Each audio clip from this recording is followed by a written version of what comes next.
everyone, and welcome to Under the Canopy, presented by Pro Health Physicians, a part of Optum Care with additional support by Liberty Bank. This immersive exhibition, open for a limited time at the Connecticut Science Center, explores the most diverse ecosystem on our planet, our rainforest, and the amazing creatures who call it home. While the exhibition features over a dozen animals from all over the world, today I am joined by one of the wildlife educators who has brought a very special guest with them for us to learn more about. Let's go see who they have. Hey everyone, I'm here with Sean, our animal expert here at Under the Canopy, and Sean has a couple of friends with us today. Who do you have to show us?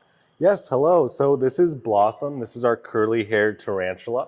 And behind us we have Bonnie. This is actually our male salmon pink bird-eater tarantula. Bird-eater tarantula. Do they Yes. actually eat birds? They do not actually eat birds. So let's talk about Blossom a little bit first. So just tell me, why does she curly-haired?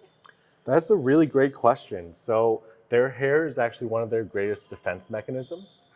They actually use their back legs to flick their little hairs off their bum and into their predators' faces, which makes it really scratchy for them and usually saves their lives. Oh, very cool. Almost like a porcupine kind Yeah, of exactly. thing.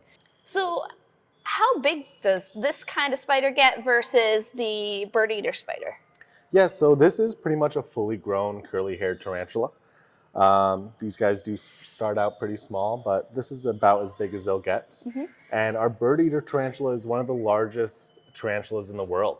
They get to about an 11-inch span. Their legs get really big. It's a big spider. I can see why they named it bird-eater, even though it doesn't eat birds. So what kind of things do these spiders like to eat? These spiders love insects. They feed on many small insects like crickets, worms. Our bird-eater might feed on some small lizards as well. Do they have venom?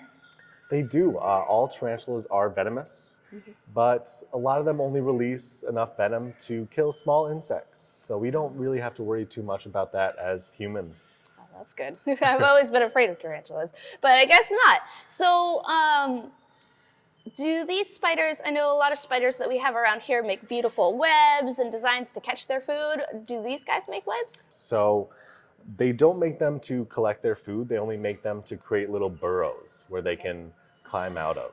Oh, okay. So it's more like a home instead of a food catching device. Exactly, yeah. Oh. And they might leave a little trail to see where they've been as well. What is the lifespan of a type of tarantula?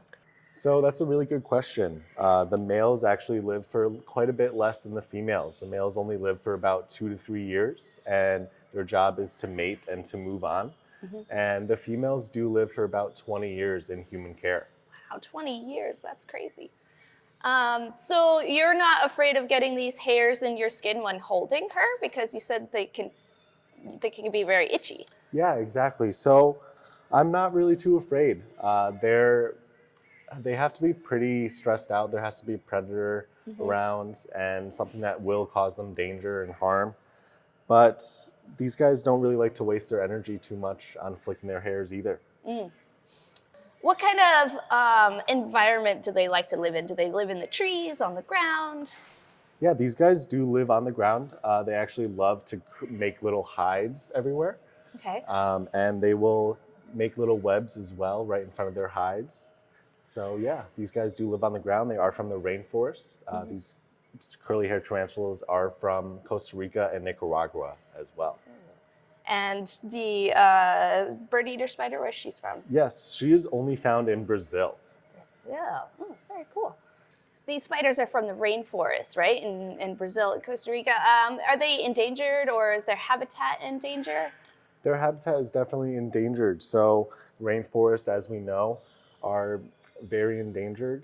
There's a lot of different climate and human problems that cause the downfall of the rainforest. So one thing we can do is look for the Rainforest Alliance logo on the backs of different products that come from even our grocery stores. And this little Rainforest Alliance logo means that all the products and materials used for that product were sustainably resourced, so it won't do any damage to our rainforests. Very cool. All right, well, thank you so much to Blossom and Bonnie, our two tarantulas here at Under the Canopy. If you would like to come and visit them, please come to the Science Center anytime during the summer and come check out Under the Canopy and see all of our fun animals here. See you soon. Thank you all for joining us today, and be sure to follow along on all of the Science Center's social media to not miss any of our upcoming animal encounters as we explore more animals who live under the canopy.